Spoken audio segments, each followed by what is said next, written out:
बुलेटिनच्या सुरुवातीला अत्यंत महत्त्वाची आणि मोठी बातमी पुण्यातून समोर येते। पुण्यात गर्भवतीच्या झालेल्या मृत्यू प्रकरणी राज्य महिला आयोगाची पुण्यात बैठक सुरू झाली आहे। त्यासाठी महिला आयोगाच्या अध्यक्षा रुपाली चाकणकर या पुणे पोलीस आयुक्तालयात दाखल झाल्यात। या बैठकीत राज्य सरकारचा अहवाल सादर करण्यात येणार आहे। अहवालात दीनानाथ मंगेशकर रुग्णालयावर ठपकाही ठेवण्यात आलाय। या बैठकीत राज्य महिला आयोगाच्या अध्यक्षा रुपाली चाकणकर पुणे पोलीस आयुक्त अमितेश कुमार यांच्याशीही चर्चा करणार आहेत। त्यामुळे महिला आयोग नेमकी आता काय कारवाई करणार आहे याकडे सगळ्यांचं लक्ष लागलंय।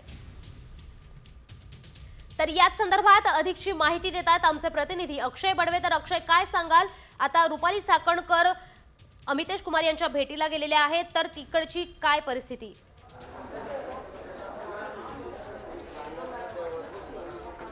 निश्चितपणाने पुणे शहरातील महिला सुरक्षेचा प्रश्न गंभीर असतानाच राज्य महिला आयोगाच्या अध्यक्षा रुपाली चाकणकर यांनी पुणे पोलीस आयुक्त अमितेश कुमार यांच्यासह पुणे पोलीस दलातील वरिष्ठ अधिकारी, ज्यामध्ये पोलीस उपायुक्त असतील किंवा अतिरिक्त पोलीस आयुक्त असतील, यांच्यामध्ये बैठक सुरू आहे। एका बाजूला महिला सुरक्षेच्या बैठकीचा प्रश्न असला तरी सुद्धा दुसऱ्या बाजूला दीनानाथ मंगेशकरमधील प्रकरणाच्या संदर्भात देखील याच बैठकीत चर्चा होणार आहे। कारण पुणे पोलिसांनी ससूनला एक वैद्यकीय अहवालासाठी एक पत्र दिलेलं आहे। त्यानंतर वैद्यकीय समितीकडून राज्य शासनाला जो अहवाल देण्यात आलेला आहे याबद्दलची देखील चर्चा याच बैठकीत होणार आहे। त्यामुळे महिला आयोगाला देखील जो अहवाल वैद्यकीय समितीने दिलेला आहे त्या अहवालात नेमकं काय नमूद आहे का, रुग्णांकडनं रुग्णाच्या ज्या ईश्वरी भिसे यांच्या नातेवाईकांकडनं 10 लाख रुपयाची अनामत रक्कम घेतली होती का, तसंच त्यांच्यावर कुठले प्राथमिक उपचार मंगेशकरमध्ये झाले होते का, ज्या दिवशी संपूर्ण घटना गेली त्याचा अहवाल देखील याच बैठकीतनं समोर येण्याची शक्यता आहे। त्यामुळे माध्यम प्रतिनिधींना सध्या पोलीस आयुक्तालयाच्या बाहेर नक्कीच अक्षय, दिलेल्या माहितीबद्दल धन्यवाद।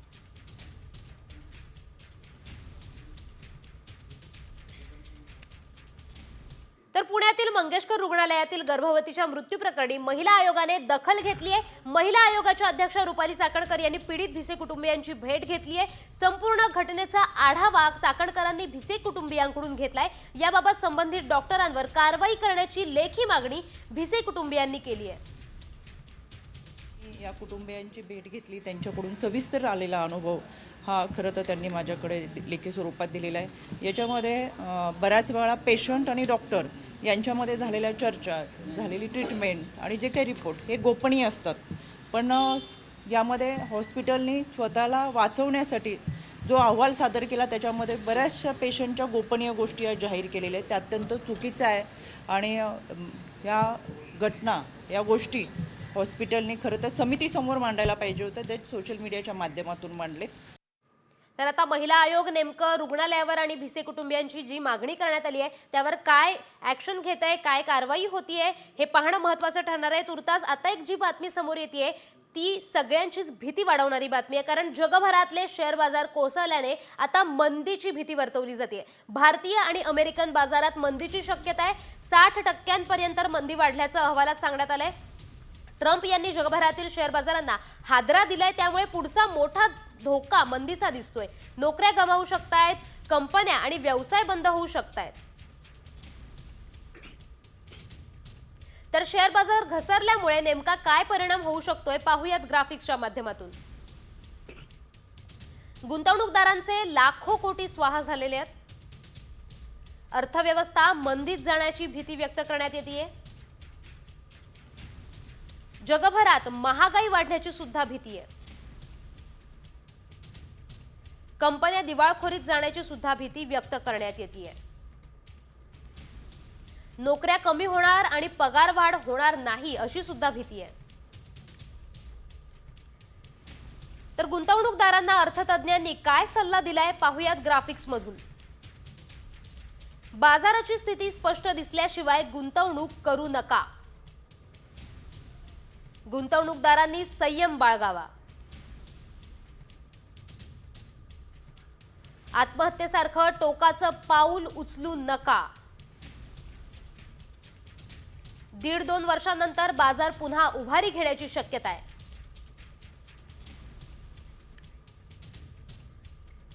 तर यानंतर बातमी समोर येते राजकीय गोटातून। ठाकरे गटाचे खासदार संजय राऊतांनी पुन्हा एकदा मोदींवर निशाणा साधलाय। ट्रम्पला जाब विचारण्यासाठी अमेरिकेची जनता रस्त्यावर आली आहे। अमेरिकेप्रमाणेच भारतीय जनतेच्या भावनांचा सुद्धा स्फोट होईल, त्यामुळे मोदी 2025चा कार्यकाळ पूर्ण करतील का याकडे शंका आहे, अशी टीका आता संजय राऊतांनी केली आहे. मला वाटत असेल की अमेरिकेत जे घडलंय ते भारतात घडणार नाही. भारतामध्ये सुद्धा अशा प्रकारचाच स्फोट होण्याची भीती मी वारंवार व्यक्त केलेली आहे आणि ते होणार. हा देश विकला जातो म्हणून मी वारंवार म्हणतोय की नरेंद्र मोदी 2025चा काळ पूर्ण करतील का, मला शंका वाटते. यानंतर 36 जिल्ह्यातल्या सगळ्या घडामोडींचा वेगवान आढावा घेऊया 36 जिल्हे 36 रिपोर्टरमधून. राज्यात उन्हाचा तडाखा वाढतोय, उकाड्याने नागरिक हैराण होत आहेत. अनेक जिल्ह्यातील तापमानाने 40 ओलांडली आहे. या वाढत्या उन्हामुळे राज्यात गेल्या महिनाभरात 30 जणांना उष्माघाताचा झटका बसलाय. मुंबईत असह्य उकाडा सहन करावा लागतोय. पुढील 2 ते 3 दिवस तापमानात आणखी वाढ होण्याचा अंदाज हवामान विभागानं व्यक्त केलाय. रविवारी कुलाब्यात 33.7 अंश सेल्सिअस तर सांताक्रूजमध्ये 33.8 अंश सेल्सिअस तापमानाची नोंद झाली आहे.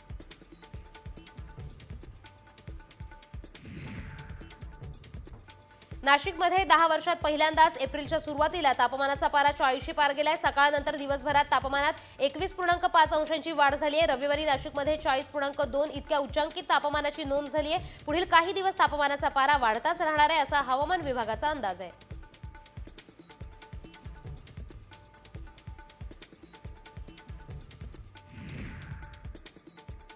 निसर्गाचा शॉवर इंडिकेटर म्हणून ओळखला जाणारा बहावा यंदा भरपूर फुललाय. पिवळ्या भम्मक फुलांनी बहरलेला बहावा रणरणत्या उन्हात प्रवाशांच्या मनाला आणि डोळ्याला आनंद देतोय. बहावा फुलल्यानंतर साधारण 45 दिवसांनी पाऊस पडतो असा समज आहे. त्यामुळे यंदा पाऊस लवकर पडेल असं जाणकार सांगतायत.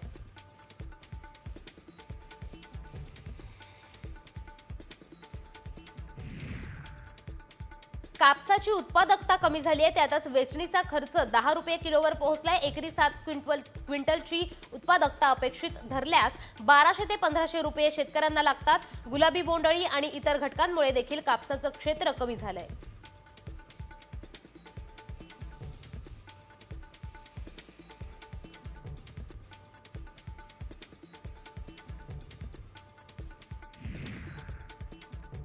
ठाण्यात उन्हाच्या झळा वाढल्याने टँकरच्या फेऱ्या वाढल्यात. घोडबंदर परिसराला सर्वाधिक झळ पाहायला मिळते. ठाणे हे तलावांचं शहर असूनही पाणी टंचाई जाणवत असल्यानं प्रश्न निर्माण होतोय.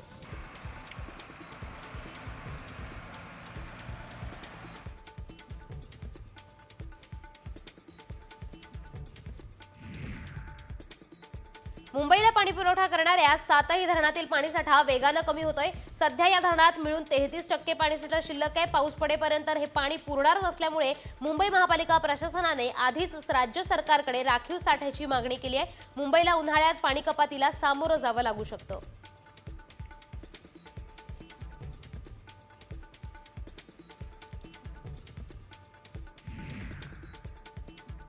पुणे शहरात काही भागात उद्या पाणी पुरवठा बंद राहणार आहे.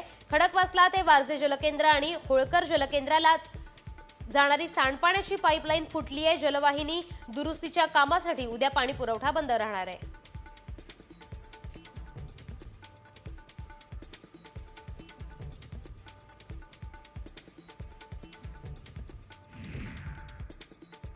उत्तन ते विरार प्रस्तावित सागरी सेतूला मासेमार संघटनांनी विरोध दर्शवलाय. हा मार्ग 1 किलोमीटर अंतरावर असल्यानं मासेमार नौकांसाठी अडसर ठरणार असल्याचं वसईच्या मासेमारांचं म्हणणं आहे. दरम्यान पर्यायी मार्गाची मागणी करण्यात आली आहे.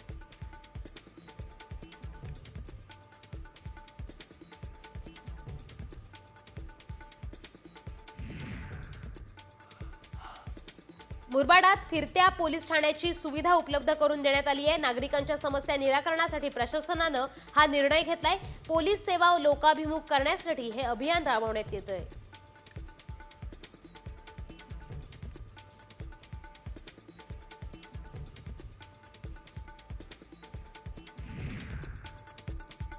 अंबरनाथ पालिकेच्या परिसरात शिवरायांचा अश्वारूढ पुतळा उभारण्यात येणार आहे. 45 फूट उंचीच्या या पुतळ्यासाठी 2.5 कोटीचा निधी मंजूर करण्यात आलाय.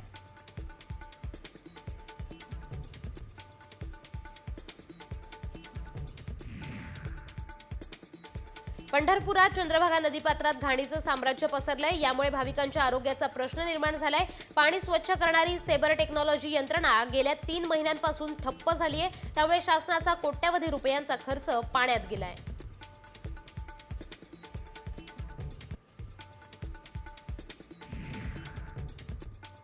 मुंबई शहर आणि उपनगरातील नाले गाळाने भरले आहेत, मात्र अजूनही नाले सफाईच्या कामाला अद्याप वेग आलेला नाहीये। 31 मे पूर्वी काम पूर्ण करण्याचं महापालिकेसमोर आव्हान आहे। गेल्या वर्षी 249 कोटी रुपये खर्च केले होते, यात वाढ करण्यात आली आहे। यंदा सुमारे 395 कोटी रुपये खर्च केले जाणार आहेत।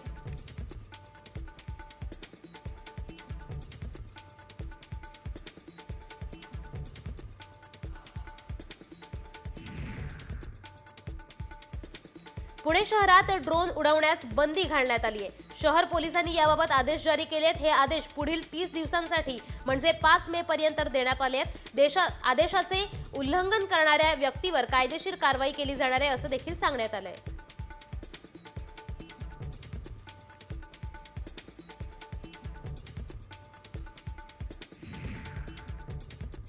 नाशिकमध्ये पतीने पत्नी आणि सासूला जिवंत जाळण्याचा प्रयत्न केलाय। नाशिकच्या सिन्नर तालुक्यात सोदांबे गावची ही धक्कादायक घटना समोर येते। मध्यरात्री घरात घुसून घरही पेटवून दिलंय। या घटनेत आरोपी पती केदार हंडोरे स्वतःही जखमी झालाय। घटनेमागील कारण अद्याप अस्पष्ट आहे। पुढील तपास सुरू आहे।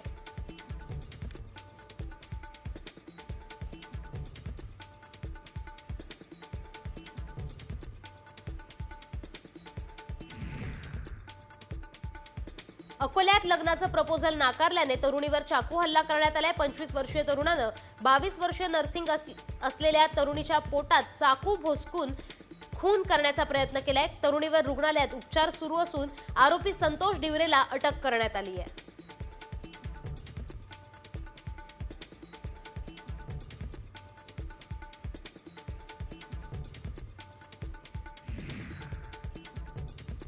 खामगाव तालुक्यातील जलम पोलीस ठाणे हद्दीत अज्ञात चोरट्यांनी घरफोडी केली आहे। 4 घरांच्या कड्या तोडून घरातील सोन्या चांदीचे दागिने आणि पैसे चोरलेत। चोरांनी एकूण 6,44,200 रुपयाचा मुद्देमाल लंपास केलाय। या प्रकरणी पोलिसांनी गुन्हा दाखल केलाय आणि पुढील तपास करण्यात येतोय।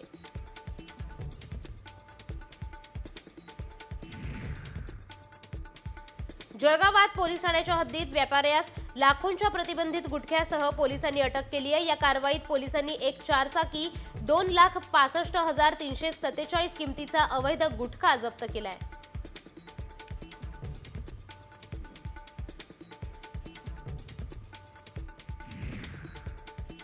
गेल्या वर्षात पुण्यात एकूण 862 आत्महत्या झाल्यात। एकूण दाखल झालेल्या आत्महत्यांमध्ये सर्वाधिक 583 आत्महत्या पुरुषांच्या असल्याची माहिती पुणे पोलिसांच्या रेकॉर्डमधून समोर येते।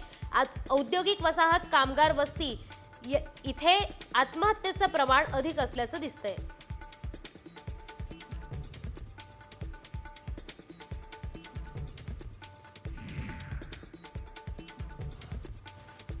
शिरूरमध्ये महिलांच्या अंगावरील दागिने चोरणाऱ्या 2 चोरट्यांना पोलिसांनी अटक केली आहे। या चोरट्यांनी वेगवेगळ्या भागांमध्ये महिलांचे सोन्याचे दागिने लंपास केल्याचं समोर आले। या प्रकरणी पोलिसांनी गुन्हा दाखल करत तपासाला सुरुवात केली आहे। या दरम्यान दोन्ही चोरांना परराज्यातून अटक करण्यात आली आहे।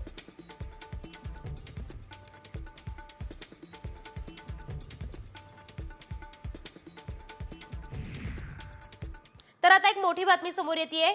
पितांबरी आणि जनेऊ धारण केलं नसल्यानं गर्भगृहात आपण प्रवेश करू शकत नाही असं म्हणत माजी खासदार रामदास तडस आणि त्यांची पत्नी माजी नगराध्यक्ष शोभा तडस यांना राम मंदिराच्या गर्भगृहातून दर्शन आणि पूजा अर्चना करण्यापासून रोखण्यात आलंय। वर्ध्याच्या देवळी इथल्या राम मंदिरात हा प्रकार घडलाय। त्यामुळे रामदास तडस आणि त्यांच्या पत्नीला गर्भगृहाच्या बाहेरूनच पूजा करावी लागली असा आरोप आता तडस यांनी केलाय।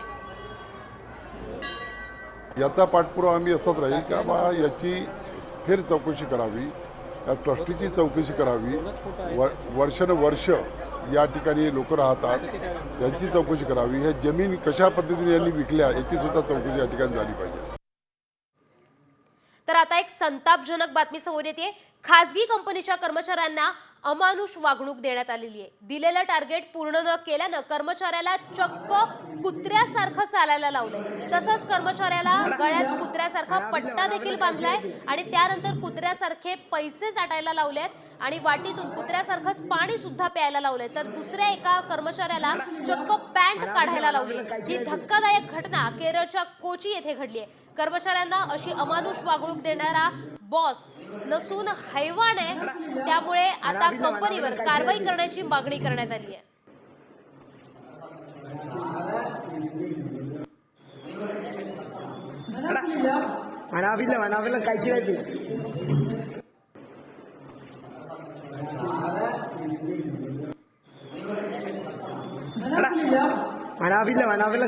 तर कर्मचाऱ्यांना अशी अमानुष वागणूक देणाऱ्या कंपनीवर आता काय कारवाई होते हे पाहणं महत्त्वाचं ठरणार आहे. तुर्तास पुढच्या बातमीकडे वळूया. आता एक धक्कादायक बातमी समोर येते. NMMSच्या परीक्षेत मास कॉपी झाल्याचा आरोप महाराष्ट्र राज्य प्राथमिक शिक्षण संघानं केलाय. धाराशिवमध्ये लोहाराच्या वसंतदादा पाटील विद्यालयात परीक्षा केंद्रावर मास कॉपी झाल्याचा संघटनेचं म्हणणं आहे. आर्थिक दुर्बल घटकातील विद्यार्थ्यांसाठी केंद्र सरकारकडून ही परीक्षा घेण्यात येते. तर लोहारातील एकाच परीक्षा केंद्रावरील 271 पैकी 115 विद्यार्थ्यांना समसमान गुण मिळाले. त्यामुळे या परीक्षेत घोटाळा झाल्याचा आरोप करण्यात येतोय. तर परीक्षा रद्द करून फेरपरीक्षा घेण्याची मागणी सुद्धा करण्यात येते. महाराष्ट्र राज्य प्राथमिक शिक्षक संघटनेने ही मागणी केली आहे.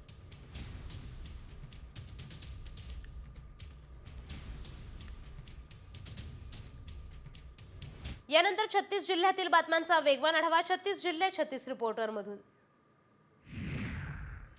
डहाणू नगर परिषद हद्दीत सध्या भटक्या कुत्र्यांची संख्या वाढतीये. त्यामुळे नागरिकांमध्ये भीतीचं वातावरण निर्माण झालंय.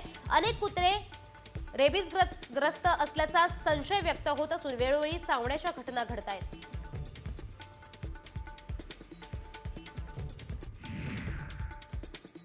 तळोज्यात एका लहानग्याला भटक्या कुत्र्यांनी चावे घेतलेत. परिसरात भटके कुत्रे वाढल्यानं प्रशासनानं निर्विजीकरण करावं अशी मागणी स्थानिक करतायत.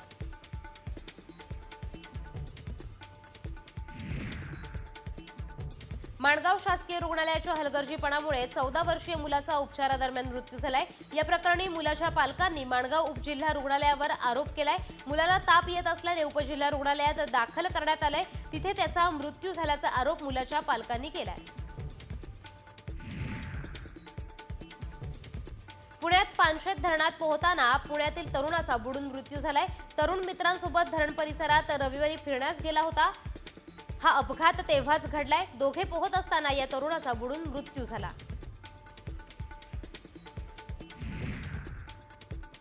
उल्हासनगरमध्ये इमारतीचा सज्जा शेजारील घरावर कोसळलाय. पत्रे तुटून हा सज्जा कोसळल्याची माहिती आहे. या अपघातात 2 मुली किरकोळ जखमी झाल्यात. अनेकदा तक्रार करूनही महापालिकेने याकडे दुर्लक्ष करत असल्याची माहिती जखमी मुलींच्या आईने दिली आहे. अंबरनाथमध्ये माजी नगरसेवकाच्या ऑफिसवर हल्ला करणाऱ्या हल्लेखोरांना पोलिसांनी अटक केली आहे. या प्रकरणात 3 हल्लेखोरांना बेड्या ठोकण्यात आल्या आहेत. तर उर्वरित हल्लेखोरांच्या मागावर 4 पथकं रवाना करण्यात आली आहेत.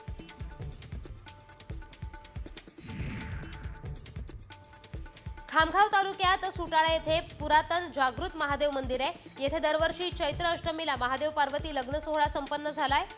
लग्न सोहळा झाल्यानंतर प्रसाद तसंच महाप्रसादाचं आयोजनही करण्यात आलंय. रात्री महादेवाचं भजन म्हणत ग्राम परिक्रमा पूर्ण करण्यात आली.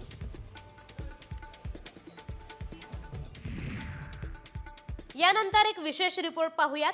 रामायणातील जटायू तुम्हाला माहित असेलच, मात्र आता या जटायूचे अवशेष सापडलेले आहेत असा दावा करण्यात आलाय. जटायूचे अवशेष असल्याचा व्हिडिओ सध्या व्हायरल होतोय. पण हा खरंच जटायूचे अवशेष अजूनही आहेत का याची आम्ही पडताळणी केली आहे. त्यावेळी काय सत्य समोर आले पाहूया, त्यावरचाच हा विशेष रिपोर्ट. रामायणातील जटायूचे सापडले अवशेष. पर्वतावर सापडलेले अवशेष खरंच जटायूचे?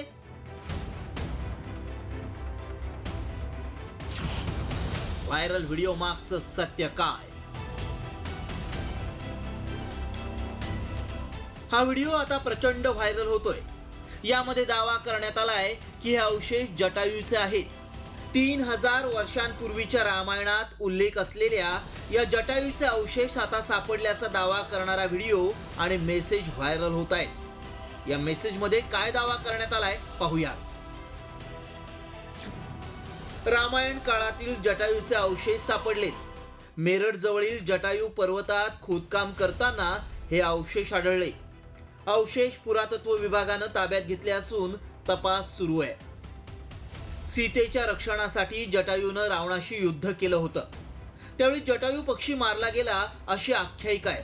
मात्र आता हा व्हिडिओ व्हायरल केल्यानं खरंच हे जटायूचे अवशेष आहेत का? अजून हे अवशेष असू शकतात का? असे अनेक प्रश्न उपस्थित होत आहेत. त्यामुळे आमच्या टीमनं याबाबत अधिक माहिती जाणून घेण्याचा प्रयत्न केला. हा व्हिडिओ मेरठमधील असल्याचा दावा करण्यात आलाय. मात्र याची माहिती मिळवण्यासाठी आम्ही पडताळणी सुरू केली. त्यावेळी काय सत्य समोर आलं पहा. व्हायरल व्हिडिओतील अवशेष जटायूचे नाहीत. पर्वताचं खोदकाम करताना काही अवशेष आढळले. आढळलेले अवशेष हे जटायूचे नाहीत. अवशेष पुरातत्व विभागानं ताब्यात घेतले. पुरातत्व विभागाकडून या अवशेषांची तपासणी केली जातीये. त्यामुळं आमच्या पडताळणीत सापडलेले अवशेष हे जटायूचे असल्याचा दावा असत्य ठरलाय. रामायणातच या जटायूचा उल्लेख आढळलाय. त्याचे अवशेष कुठेही सापडलेले नाहीत. सध्या काही ना काही व्हिडिओ व्हायरल करून दिशाभूल केली जातीये. त्यामुळे यावर